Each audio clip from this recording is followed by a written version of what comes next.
الحمد لله نحمده ونستعينه ونستغفره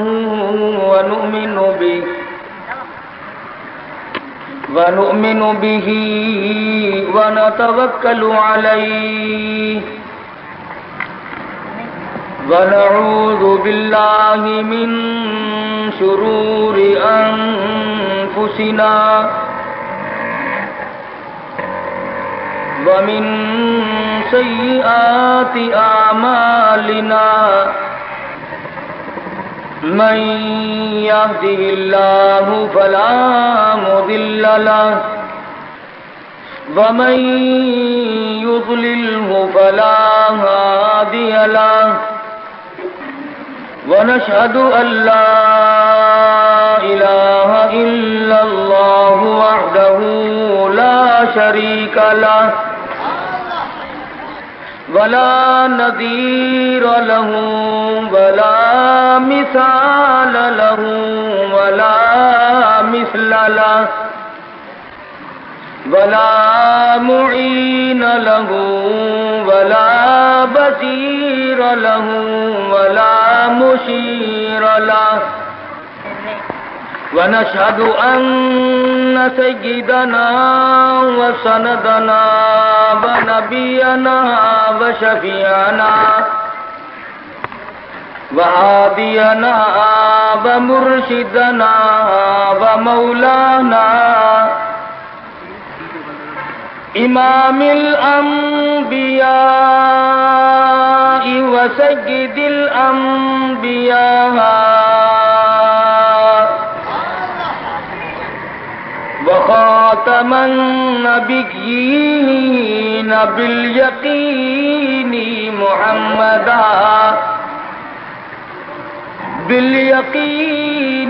محمدا عبده ورسوله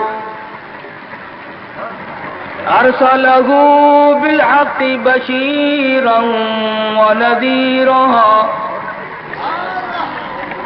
صلى الله تعالى عليه وعلى آله وأصحابه وأزواجه وذرياته وبارك وسلم تسليما كثيرا كثيرا أما بعد فأعوذ بالله السميع العليم من الشيطان الرجيم بسم الله الرحمن الرحيم يا أيها الناس اتقوا ربكم الذي خلقكم من نفس واحدة وخلق منها زوجها وبث منهما رجالا كثيرا ونساء واتقوا الله الذي تساءلون به والأرحام إن الله كان عليكم رقيبا وقال النبي صلى الله تعالى عليه وسلم النکاح من سنتی فمن رغب عن سنتی فلیس منی وقال النبی صلی اللہ تعالی علیہ وسلم من لم يرحم صغيرنا ومن لم يوقر كبيرنا فليس منا وقال النبي صلى الله تعالى عليه وسلم من أحيا سنتي عند فساد أمتي فله أجر 100 شهيد وقال النبي صلى الله تعالى عليه وسلم اذا ظهر الفتن وبالبدع فليظهر العالم علمه ومن لم يفعل فعليه لعنة الله والملائکۃ والناس اجمعین۔ صدق اللہ مولانا العلی العظیم وصدق رسولہ النبی الکریم ونحن علی ذلک لمن الشاہدین والشاکرین والحمد للہ رب العالمین۔ درود شریف۔ اللہم صل علی محمد وعلی آل محمد کما صلیت علی ابراہیم وعلی آل ابراہیم انک حمید مجید۔ اللہم بارک علی محمد وعلی آل محمد کما بارکت علی ابراہیم وعلی آل ابراہیم انک حمید مجید۔ قرآن کریم کی یہ آیات اس وقت تلاوت کی گئی سورہ نساء کی ابتدائی چند آیات ہیں۔ امام الانبیاء محبوب کبریا حضرت محمد الرسول اللہ صلی اللہ تعالی علیہ وسلم کے ارشادات میں سے 2-3 حدیث پاک کی تلاوت کی ہے۔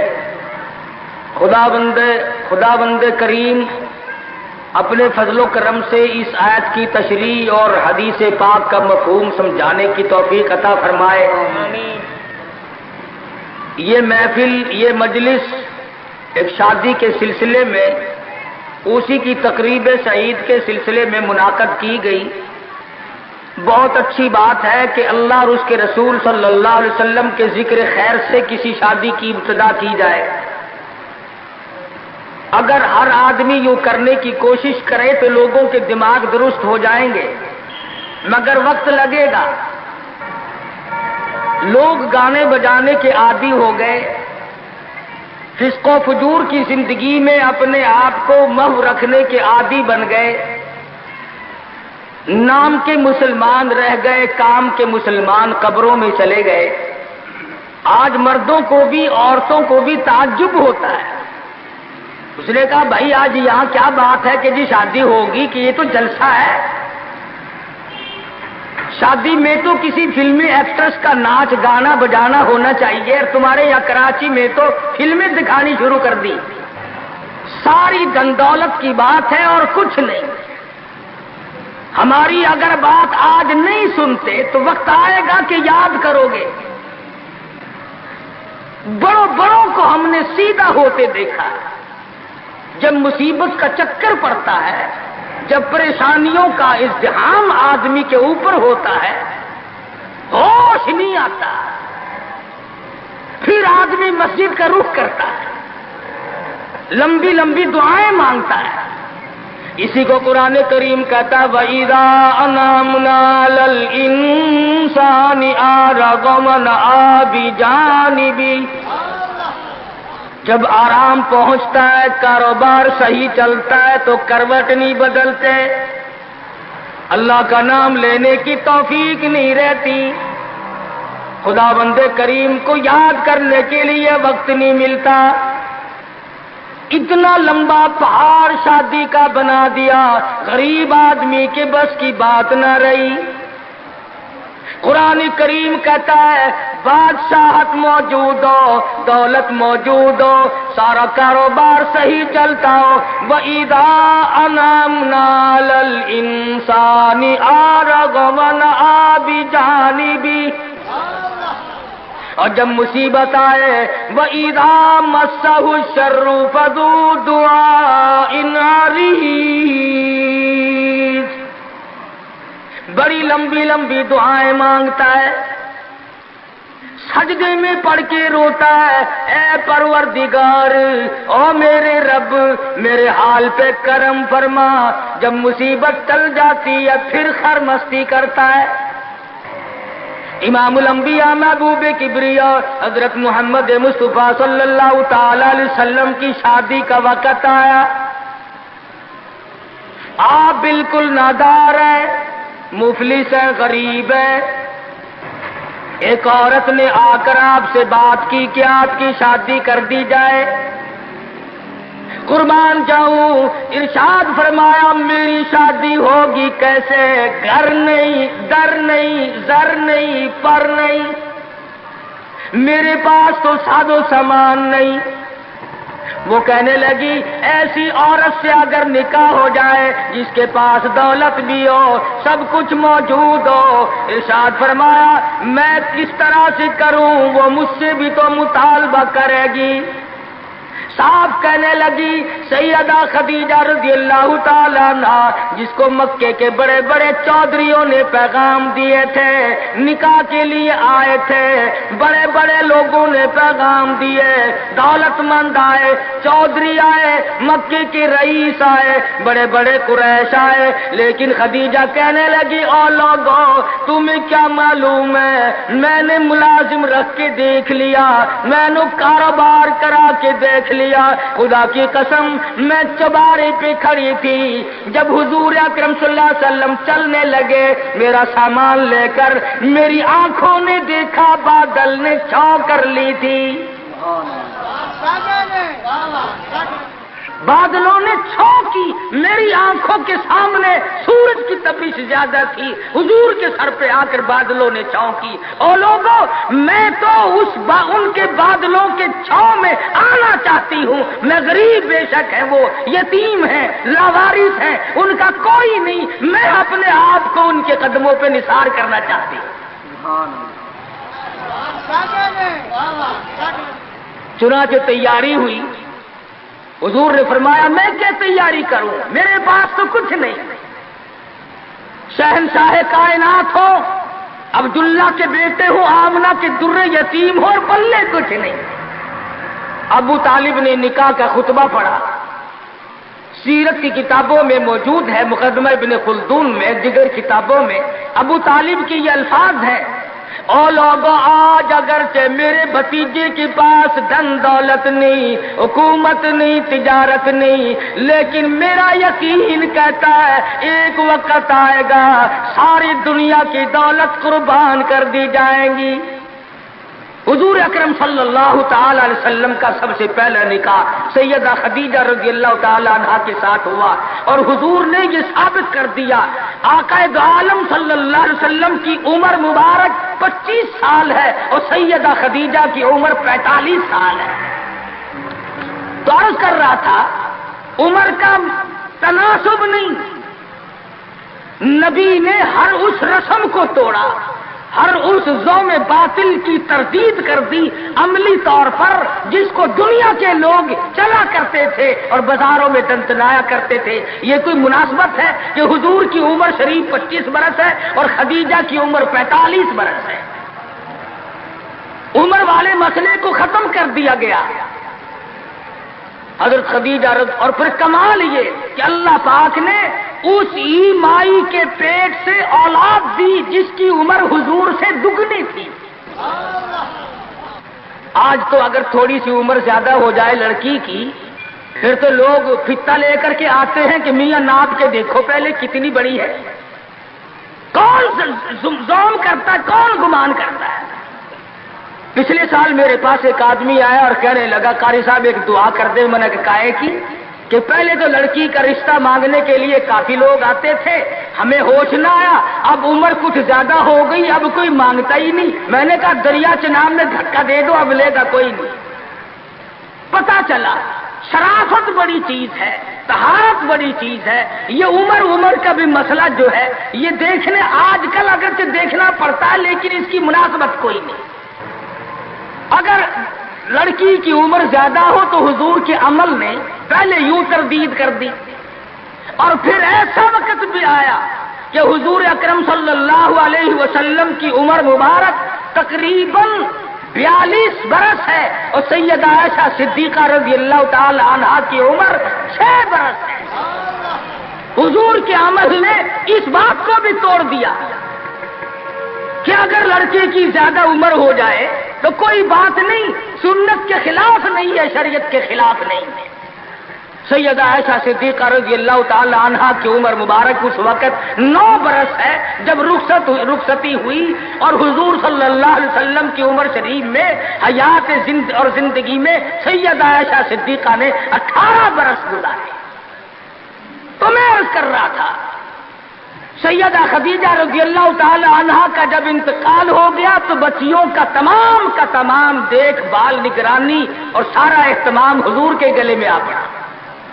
آپ بڑے پریشان ہو گئے، غرضے کہ آپ نے اپنے عمل سے یہ سارے کے سارے زندگی کی جتنی رسومات تھی ان وسلم کے بارے میں قرآن کریم نے صراحت کے ساتھ فرما دیا، وَوَجَدَكَ عَائِلًا فَأَغْنَىٰ.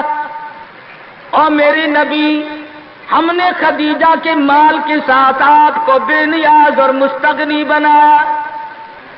خدیجہ رضی اللہ تعالیٰ عنہ مکے کی تاجرہ تھی، مکے کی رئیسہ تھی، مکے کی بہت بڑی دولت مند تھی، لیکن گھر میں حضور کے آ کر پھر یہ ہاتھ نہیں رکھا یہ دولت میری ہے، یہ مال میرا ہے، حضور کے سپرد کر دیا. اور میرے آقا میری جان بھی، میرا دل بھی، میرا ایمان بھی، میرا مال بھی، سارے کا سارا آپ کے حوالے. سیرت کی کتابوں میں موجود ہے، حضور نے فرمایا خدیجہ عورت ذات ہے، میرے حوالے مال کرے گی، کل کو ختم ہو جائے گا، پچھتائے گی. عرض کرنے لگی میرے آقا آپ چاہے ایک دن میں ختم کر دیں میں اوف نہ کروں گی. چنانچہ دوسرے ہی دن حضور اکرم صلی اللہ علیہ وسلم نے محض چند دنوں میں جتنی خدیجہ کی دولت تھی ساری مکے کے غریبوں میں تقسیم فرما دی. سیدہ خدیجہ کے عمل نے اس بات کی بھی تردید کر دی کہ جب تم شادی ہو کر کے آ گئی ہو تو تم بھی اور تمہارا مال بھی سب اس کے سپرد ہے. حضور صلی اللہ علیہ وسلم نے اپنی 11 شادیاں فرمائی اور 4 بیٹیوں کی شادیاں فرمائی. سیدہ رقیہ رضی اللہ تعالیٰ عنہ کی شادی عثمان ذی النورین رضی اللہ تعالیٰ عنہ کے ساتھ فرما دی. دونوں کے دونوں میاں بیوی ایک جگہ بیٹھے تھے، حضور تشریف لے آئے، فرمانے لگے رب اکبر کی قسم میں نے ساری زندگی میں اتنا حسین جوڑا نہیں دیکھا. اور حضرت رقیہ رضی اللہ تعالیٰ عنہ نے حضرت عثمان کے ساتھ لگ کر حبشے کی ہجرت فرمائی، پھر مدینہ منورہ کی ہجرت فرمائی. اس لیے قرآن کریم نے فرما دیا یا ایھا الناس، اے لوگو، او انسانوں، او آدمیوں، او مردوں، اے عورتوں، اتقوا ربکم، ڈرو اپنے پروردگار سے. کس معاملے میں ڈریں، کن حالات میں ڈریں، کیا کرتے ہوئے ڈریں؟ ربکم الذی خلقکم من نفس واحدۃ وخلق منها زوجها وبث منهما رجالا کثیرا ونساء. اے لوگو ڈرو اس پروردگار سے، تمہیں ایک آدمی سے اور ایک عورت سے پیدا کیا گیا، یعنی آدم علیہ السلام سے، اور حضرت حوا سے تمہیں پیدا فرمایا پروردگار عالم نے. اس لیے قرآن کریم کا مطلب کیا ہے، مقصد کیا ہے، منشا کیا ہے یوں ڈرانے سے، کس لیے ڈرا رہے ہیں؟ خداوند عالم فرماتے ہیں اگر تو امیر آدمی ہے، لڑکی غریبوں کی ہے تو مجھ سے ڈر جا. یہ عیب نہ بنا کہ لڑکی غریب کی ہے میں امیر ہوں، کیوں؟ میں وہ بے نیاز ہوں، شام کو سوئے لکھا پتی، صبح کو اٹھے تو ٹکڑوں کا محتاج. میں ایسا بھی کر دیتا ہوں، شام کو سوئے بادشاہ، صبح کو اٹھے تو جیل کی کوٹڑی میں پڑا. میں ایسا بھی کر دیتا ہوں کہ کروڑوں کا مالک ہے، اگر موت آ گئی تو کفن چندے کا پڑ رہا ہے. فرمایا لڑکی والوں کو یہ حق نہیں کہ وہ لڑکے کے بارے میں یہ کہیں کہ یہ تو غریب ہے، ہم اس کو کیسے دیں. آؤ پھر قرآن کریم سے پوچھ لیں، ہم مسلمان ہیں، ہمارا قرآن پہ ایمان ہے، محمد عربی صلی اللہ علیہ وسلم کے فرمان پہ ہم سب کا ایمان ہے. آؤ قرآن سے پوچھے کہ لڑکا لڑکی کی جب شادی کرنے کی نوبت آئے تو کیا دیکھنا چاہیے، کیا ڈھونڈنا چاہیے، کیا تلاش کرنا چاہیے. قرآن کریم سے ہم نے پوچھا کیا بنگلہ دیکھے، فرمایا نہیں. آج بنگلے والا کل کو قبر میں ہو سکتا ہے، آج بنگلے والا کل کو فٹ پاتھ پہ سو کر کے وقت کاٹنے والا بن سکتا ہے۔ کوٹھی والا تلاش کرے، فرمایا نہیں۔ کوئی اونچی ملازمت والا، اونچی پوسٹ والا لڑکا تلاش کرے، فرمایا نہیں۔ زیادہ لکھا پڑھا دیکھیں، فرمایا نہیں۔ دھن دولت والا دیکھیں، نہیں۔ کاروبار والا تلاش کریں، فرمایا نہیں۔ لڑکی بھی اسی طرح سے مالدار کی تلاش کریں، فرمایا نہیں۔ دولت مندوں کی تلاش کریں، نہیں۔ پھر اے اللہ کے قرآن تو ہمیں بتا، ہم کیا معلوم کریں، کیا دیکھیں، کیا سنبھالیں، کس چیز کی تلاش کریں؟ فرمایا وَلَا تَنكِحُوا الْمُشْرِكَاتِ حَتَّىٰ يُؤْمِنَ۔ نعرہ تکبیر! فرمایا لوگوں، اگر مجھ خدا سے پوچھتے ہو، میرے قرآن سے پوچھتے ہو، میرے نبی سے پوچھتے ہو، تو میں تو تمہیں ایک پہچان بتاؤں گا، ایک واقعہ بتاؤں گا، ایک نظریہ بتاؤں گا، ایک کیفیت بتاؤں گا۔ تمہیں سب سے پہلے یہ دیکھنا پڑے گا وَلَا تَنكِحُوا الْمُشْرِكَاتِ حَتَّىٰ يُؤْمِنَ۔ اگر لڑکی مشرکہ ہے، شرک کرتی ہے، الہ العالمین شرک تو کرتی ہے مگر مالدار بڑی ہے۔ اے پروردگار عالم، شرک تو کرتی ہے لیکن خوبصورت بڑی ہے۔ فرمایا وَلَأَمَةٌ مُؤْمِنَةٌ خَيْرٌ مِّن مُّشْرِكَةٍ وَلَوْ أَعْجَبَتْكُمْ۔ قرآن خود کہتا ہے مشرکہ لڑکی چاہے تمہیں مالدار نظر آئے، چاہے تمہیں خوبصورت لگے، آجبتکم، قرآن کے الفاظ ہیں، تمہیں عجیب معلوم ہوتی ہو، تمہیں اس کے انداز، اس کی چال، اس کی ڈھال، اس کی رفتار، اس کا سونا چاندی تمہیں بہت بڑی چیز دکھائی دیتی ہو۔ فرمایا اسی طرح سے لڑکے کا وَلَا تُنكِحُوا الْمُشْرِكَاتِ حَتَّىٰ يُؤْمِنُوا وَلَعَبْدٌ مُؤْمِنٌ خَيْرٌ مِّن مُّشْرِكٍ وَلَوْ أَعْجَبَكُمْ۔ الہ العالمین، لڑکا شرک تو کرتا ہے مگر مالدار بڑا ہے، لڑکا شرک میں تو ڈوبا ہوا ہے مگر خوبصورت بڑا ہے۔ قرآن کا اعلان سنو، پیغام سنو، فرمایا شرک سے بچنا، سب سے پہلے لڑکے لڑکی کا عقیدہ دیکھنا، اگر عقیدہ صحیح ہوگا تو بات بنے گی، اگر غلط عقیدے کی لڑکی آ گئی خاندان کا بیڑا غرق کر دے گی۔ حافظ جمال صاحب بول عیسیٰ قلندر رحمت اللہ علیہ پانی پت میں مزار ہے، میں اب ہندوستان گیا تھا تو اب بھی حاضری دینے گیا تھا۔ ہم اولیاء کرام کو بڑا مانتے ہیں، میں بول عیسیٰ قلندر رحمت اللہ علیہ کے مزار پہ گیا اور رات وہیں ٹھہرا۔ مولانا حالی پانی پتی کی قبر بھی وہی اور بول عیسیٰ قلندر کا مزار بھی وہی۔ تو لکھا ہے کہ جس وقت بول عیسیٰ قلندر رحمت اللہ علیہ پیدا ہوئے تو بڑے روئے، بہت روتے تھے۔ تو ایک بزرگ آئے جنہوں نے ان کے والد کو مبارکباد دی کہ بچے کی مبارک ہو۔ انہوں نے کہا حضرت مبارک تو آپ دے رہے ہیں مگر بچہ جس دن سے پیدا ہوا اتنا رو رہا ہے کہ ناک میں دم کر دیا۔ فرمایا میرے پاس تو لاؤ ذرا، لے آئے۔ اللہ والے نے ذرا سا اس کان کو منہ لگایا اور ذرا سا اس کان کو منہ لگایا، بچہ خاموش ہو گیا۔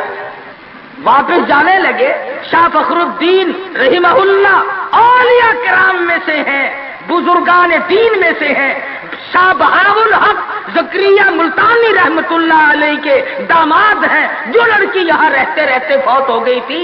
تو شاہ فخر الدین نے کہا حضرت بتاؤ، فرمایا تمہیں معلوم نہیں بول عیسیٰ قلندر کی والدہ اماں قرآن کریم کی حافظ ہے، اور قرآن سے اتنا عشق ہے، اتنا لگاؤ ہے، اتنا سوز و گداز ہے، اتنی محبت ہے کہ ایک ختم قرآن کا روزانہ پڑھتی تھی۔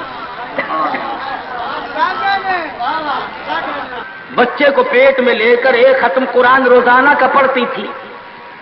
تو بچے کی روح کا اور قرآن مجید کا اتنا گہرا تعلق ہو گیا.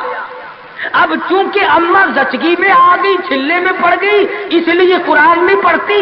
ارے آدھی کی عادت ٹوٹی، ناشی کا نشہ ٹوٹا، روئے نہ تو کیا کرے. میں نے اس بچے کے کان میں ایک آیت اس میں پڑھی، ایک آیت اس طرف پڑھی، بچے کی روح کی غذا مل گئی، خاموش ہو گیا. بات یہ کر رہا تھا کہ یہ سارے کے سارے معاملات قرآن کریم کا اعلان ہے. عقیدہ دیکھو، نظریات معلوم کرو. اگر غلط عقیدہ گھر میں آ گیا تو بات بگڑے گی، وہ اپنے ساتھ ساتھ اوروں کو بھی لے بیٹھے گی. اور علماء کرام نے لکھا، تجربے سے بھی یہ ثابت ہوا کہ عورت کی جو گود ہے، عورت کی جو گود ہے، یہ پرائمری سکول بھی ہے، یہ مڈل سکول بھی ہے، یہ میٹرک سکول بھی ہے، یہ کالج بھی ہے، یہ وہ یونیورسٹی ہے جس سے نبی بے نیاز نہیں، ولی بے نیاز نہیں، قطب اور ابدال بے نیاز نہیں. اس کالج میں ہر بچہ پڑھتا ہے، ماں کی گود میں لازمی پلتا ہے. اور لوگوں، اس کالج کو سنبھالو، اس پرائمری سکول کے استاد کو سنبھالو، اس کالج کے پروفیسر کو سنبھالو، اور وہ ہے بچے کی اماں. ہمارے یہاں بالخصوص عورتوں کی تعلیم کا، دینی تعلیم کا کوئی انتظام نہیں کرتے. بچپن میں چھوٹی چھوٹی بچیاں مسجد میں وقت بے وقت گئیں اور قرآن کریم پہ انگلی پھیر لی، مٹھائی تقسیم ہو گئی کہ آج پروین کا قرآن ختم ہو گیا. نہ اسے عقیدے کا پتہ، نہ اسے نظریے کا پتہ، نہ اسے یہ معلوم کہ میں مسلمان ہوں اور مجھ پہ کن چیزوں کا فرض منصبی جو ہے وہ لاگو ہوتا ہے. لعلہم یتذکرون. میرا کام ہے تمہیں قرآن کی آیتیں کھول کھول کے سمجھا دینا. اب عقل پکڑو یا مت مار لو، وہ تمہاری مرضی. تو فرمایا اتقوا ربکم الذی خلقکم من نفس واحدہ. او لوگوں، غرور نہ کرو، تکبر نہ کرو، یوں نہ کہو میرا لڑکا خوبصورت نہیں، ہماری لڑکی بڑی خوبصورت ہے، بہت ممکن ہے شام کو سوئے حسن والی، صبح کو اٹھے تو آنکھوں سے جواب مل جائے. اس لیے کالے گورے کی بات کو لانا یہ بھی خدا کی خود پہ اعتراض ہے، اور مالدار غیر مالدار کی بات کرنا یہ بھی خدا بند عالم کے اعتراض پہ، ذات پہ اعتراض ہوگا. فرمایا الذی خلقکم من نفس واحدۃ وخلق منها زوجها وبث منهما رجالا کثیرا ونساء. ایک آدم کی اولاد، ایک حوا کی اولاد. کسی کو کسی طرح کا فخر کرنے کی اجازت نہیں، کسی کو کسی طرح کا غرور کرنے کی اجازت نہیں، کسی کو کسی پر فوقیت جتانے کی اجازت نہیں. ہاں فرمایا ان اکرمکم عند اللہ اتقاکم ان اللہ علیم خبیر.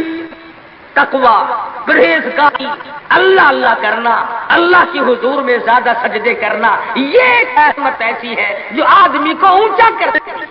علماء کرام نے لکھا ہے مکہ معظمہ میں اللہ پاک مسلمان کو زیارت نصیب فرمائے بیت اللہ شریف کی. آمین بھی نہ کہیو، عقیدے میں آمین بھی مہنگی ہو گئی ماشاءاللہ، اور ساری چیزیں تو مہنگی ٹھیک ہے، چلو تمہارے یہاں آمین بھی مہنگی ہو گئی. کیا کہنے تمہاری سبیتوں کے. مکہ مکرمہ میں ایک شخص ایک باندی کا ہاتھ پکڑے ہوئے ہے اور وہ کہنے لگا میں اس کو 20 اشرفیوں میں بیچتا ہوں. ایک بزرگ تھے بغداد کے رہنے والے، انہوں نے آپ کی اتنی کم قیمت کیوں بتا رہا ہے؟ وہ کہنے لگا اس میں عیب ہے. کیا عیب ہے؟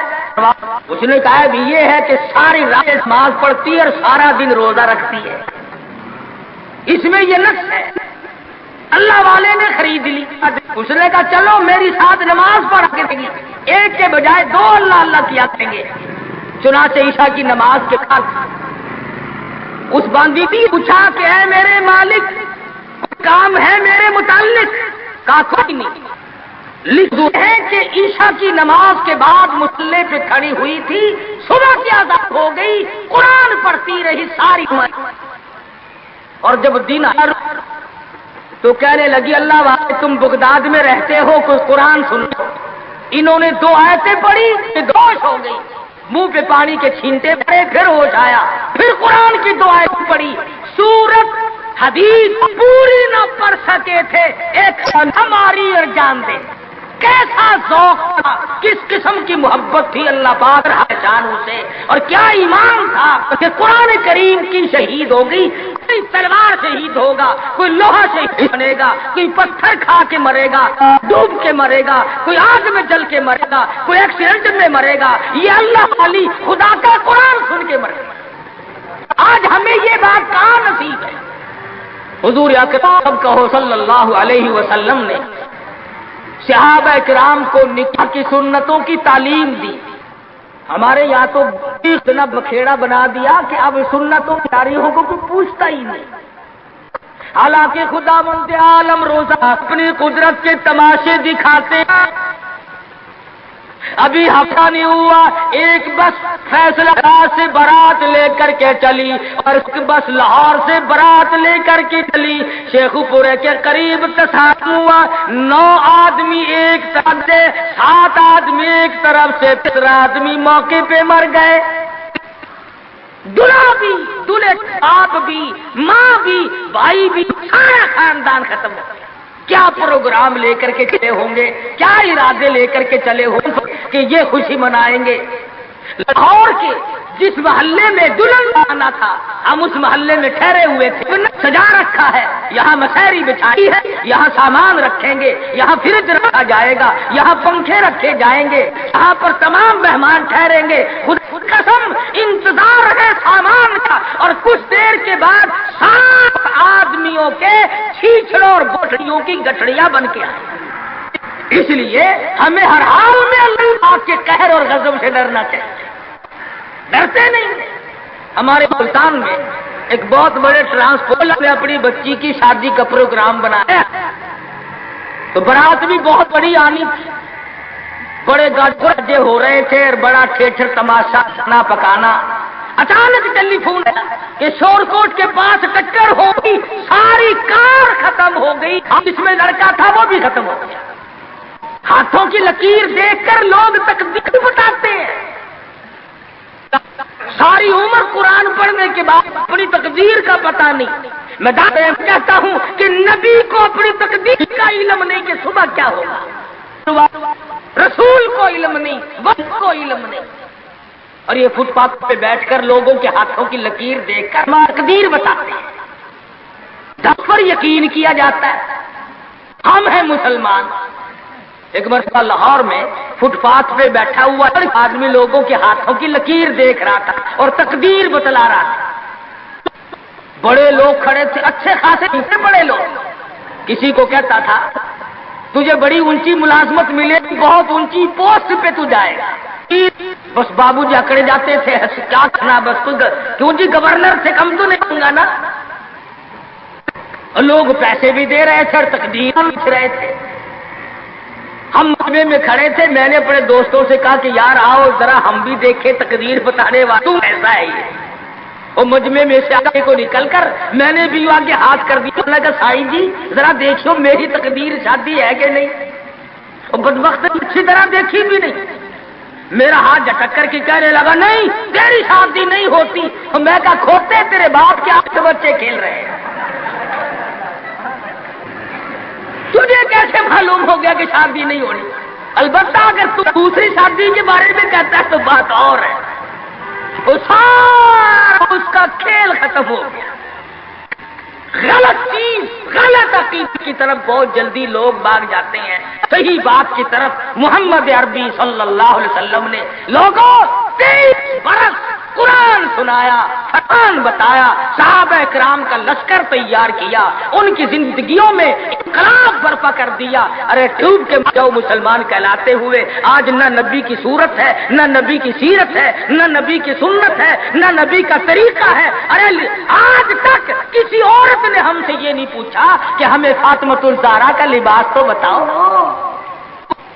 آج تک کسی مائی نے ہم سے یہ نہیں پوچھا خدیجہ کا لباس بتاؤ. کوئی ماں بہن آج تک یہ پوچھنے نہ آئی عائشہ صدیقہ رضی اللہ تعالیٰ عنہا کا لباس بتاؤ، ام حبیبہ کا لباس بتاؤ، ام سلمہ کا لباس بتاؤ، رقیہ ام کلثوم زینب کا لباس بتاؤ۔ کون پوچھے؟ کرنا ہو تو پوچھے۔ مدنی کریم صلی اللہ تعالی علیہ وسلم نے صحابہ کرام کی زندگی میں انقلاب برپا کر دیا۔ شادیاں حضور سے پوچھ کے کرتے ہیں۔ خدا کی قسم وہ شادیاں کتنی متبرک ہوں گی، کتنی برکت والی ہوں گی جن میں حضور نکاح پڑھانے کے لیے تشریف لاتے تھے۔ صحابی ہے مدنی کریم صلی اللہ علیہ وسلم کا، غریب ہے، نادار ہے، شکل کا بھی ایسا ہی ہے، چھوٹے سے قد کا صحابی ہے مگر حضور کا دیوانہ۔ دریائے کرم جوش میں آیا، فرمایا جلیبی تم نے شادی کی کہ نہیں؟ عرض کیے یا رسول اللہ میری شادی کون کرے، غریب ہوں، نادار ہوں، مفلس ہوں۔ فرمایا جا فلاں صحابی کے پاس چلا جا، اس کے پاس لڑکی ہے، میری طرف سے جا کے پیغام دے دے۔ اس نے پیغام دیا، منظور ہو گیا، بڑا خوشی خوشی آیا، آ کے کہنے لگا کالی کملی والے صلی اللہ علیہ وسلم میرا کام بن گیا، میرا گھر بسے گا، میری چوک بسے گی، میرا گھر آباد ہوگا، مگر میرے پلے کچھ نہیں۔ فرمایا جا عثمان غنی سے 300 درہم قرض لے لے، تیرا قرض میں محمد الرسول اللہ ادا کروں گا۔ وہ کتنے خوش نصیب ہوں گے لوگ جن کی امداد شادی میں حضور فرمائے اور ضامن بن رہے۔ عثمان غنی کی خدمت میں گئے رضی اللہ تعالی عنہ کہ مجھے حضور نے بھیجا ہے، 300 درہم قرض دے دے، حضور نے مانگا ہے، حضور ضامن ہے صلی اللہ علیہ وسلم۔ 300 لے کر کے بازار گیا، کچھ کپڑا خریدا، کچھ برتن لیے، کچھ ساز و سامان بنایا، جھوپڑی کی تیاری کی۔ اتنی دیر میں مدینے میں اعلان ہو گیا انفروا فی سبیل اللہ، اور مسلمانوں آؤ میدان میں، کفر نے اسلام کو للکارا ہے، تیار ہو جاؤ لڑائی کے لیے۔ کیسے ذہن بنا دیے تھے مدنی کریم صلی اللہ علیہ وسلم نے، جو کسی کے فرمان پہ مار کھائی جائے بڑی لذت آتی ہے۔ صحابی حضور کی خدمت میں نہیں جاتا اور میرے آقا جہاد میں جاؤں یا شادی کروں، آپ مجھے حکم دیں جو فرماؤ گے کروں گا۔ حضور کی خدمت میں نہیں جاتا، شادی کا پروگرام خود بخود ملتوی کر دیتا ہے۔ اسلام کی عظمت بڑی شے ہے، شادی اس کے مقابلے میں کوئی شے نہیں۔ زیور واپس کر دیے، کپڑا واپس کر دیا، برتن واپس کر دیے، گھوڑا تلوار لی، میدان جہاد میں سب سے آگے جا کے ٹکرا گیا اور زخم کھا کر شہید ہو رہا ہے۔ حضور میدان جہاد میں تشریف لائے، فرمایا میرا دیوانہ شادی میں مصروف ہوگا۔ کسی نے جواب دیا نہیں، فجرحت جرحن شدیدا، یا رسول اللہ ہمارے ماں باپ آپ پہ قربان ہو جائیں، وہ پیچھے نہیں، وہ تو 80 کے قریب زخم کھائے ہوئے نڈھال پڑا ہے، تلواروں تیروں کے 80 کے قریب زخم آئے۔ رحمت دو عالم صلی اللہ علیہ وسلم کا دریائے کرم جوش میں آیا، فرمایا اٹھا کر کے جلدی میرے پاس لے آؤ۔ صحابہ اٹھا کے لائے، رحمت والی گود میں سر رکھ دیا۔ اور لوگوں کوئی اسپتال میں دم توڑے گا، کوئی ایکسیڈنٹ میں مرے گا، کوئی بیوی بچوں کے سامنے تڑپ تڑپ کے مرے گا۔ خدا کی قسم یہ صحابی کتنا خوش نصیب ہے، رحمت للعالمین کی رحمت والی گود میں دم توڑ رہا ہے۔ نعرہ تکبیر، شان صحابہ۔ اور مدنی کریم صلی اللہ علیہ وسلم نے آخری وقت میں پیشانی پہ بوسہ دے کر کے فرمایا فزت برب الکعبہ، اور نوجوان رب کعبہ کی قسم تو بڑا کامیاب ہے۔ حضور کی گود میں دم توڑ رہا ہے، کیا خوش نصیب ہے، دیدار کرتا ہوا جا رہا ہے رحمت دو عالم کا، گود حضور کی، دیدار حضور کا، ہاتھ حضور کا، پیشانی حضور چوم رہی ہے۔ ارے لاکھوں مرنے قربان کر دوں اس صحابی کے ایک شہادت میں۔ اور پھر توجہ کرنا، ایک بات بتاؤں، بخاری شریف کی روایت میں ہے کہ صحابی کا جب دم ٹوٹنے لگا، جب آخری وقت آیا، حضور کی گود میں سے اچھل کر تڑپ کر اپنا رخسار حضور کے قدموں پہ رکھ دیا، حضور کے قدموں میں دم دے دیا۔ مدینہ منورہ میں اعلان کر دیا گیا شہید ہو گیا صحابی، آؤ نماز جنازہ تیار ہے۔ چاروں طرف سے لوگ آئے، سارا مدینہ ٹوٹ کے آیا۔ جب جنازہ لے کے چلنے لگے، ابو ہریرہ نے دیکھا کہ مدنی کریم صلی اللہ علیہ وسلم اپنے قدم مبارک بچا بچا کر کے رکھ رہے ہیں، جیسا کہ کانٹوں سے بچایا جاتا ہو، روڑوں سے بچایا جاتا ہو۔ ابو ہریرہ نے پوچھا میرے آقا اینٹ نہیں، روڑا نہیں، پتھر نہیں، آپ کس چیز سے قدم مبارک بچا رہے ہیں؟ فرمایا اس صحابی نے شادی والی عمر بھر کی تمنا، عمر بھر کی حسرت کو، عمر بھر کے ارمان کو، عمر بھر کی آرزوؤں کو حضور کے لائے ہوئے اسلام کی عظمت پہ قربان کر دیا۔ حضور فرماتے ہیں انی ارا مالا ترا، میں تمہیں کیا بتاؤں، اس کا جنازہ پڑھنے کے لیے آسمان سے 4000 فرشتہ آیا ہوا ہے۔ سنت کی اتباع بہت بڑی چیز ہے۔ مدنی کریم صلی اللہ علیہ وسلم نے اپنی بیٹیوں کی شادیاں کر کے صاف صاف بتا دیا کہ یہ طریقہ کار ہے، اس سے زیادہ اور کوئی حقیقت نہیں۔ سیدہ فاطمہ الزہرا رضی اللہ تعالی عنہا کی شادی کا وقت آیا، یہی رجب کا مہینہ ہے۔ ابو بکر صدیق رضی اللہ تعالی عنہ اور فاروق اعظم کو بلایا، فرمایا تمہیں پتا ہونا چاہیے فاطمہ الزہرا سیانی ہو گئی ہے، میں نے نکاح کرنا ہے، مشورہ دو کس سے کروں؟ سبحان اللہ، نبی کے وہ مشیر بھی کتنے خوش نصیب ہیں کہ حضور اپنی بیٹی کے بارے میں بھی صدیق اور فاروق سے صلاح فرما رہے ہیں، مشورہ لے رہے ہیں۔ دونوں کے دونوں نے صاف فرمایا کہ علی سے بہتر کوئی نہیں۔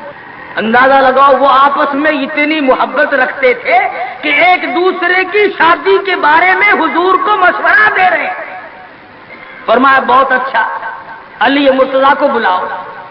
بلا کے فرمایا کہ یہ میرا بھی ارادہ ہو گیا، اور ان دونوں حضرات نے مشورہ دیا کہ خاتون جنت کا نکاح تیری ساتھ کیا جائے، کچھ ہے پلے حق مہر دینے کے لیے؟ کہا یا رسول اللہ میں تو سپاہی آدمی ہوں، میرے پلے کیا ہے؟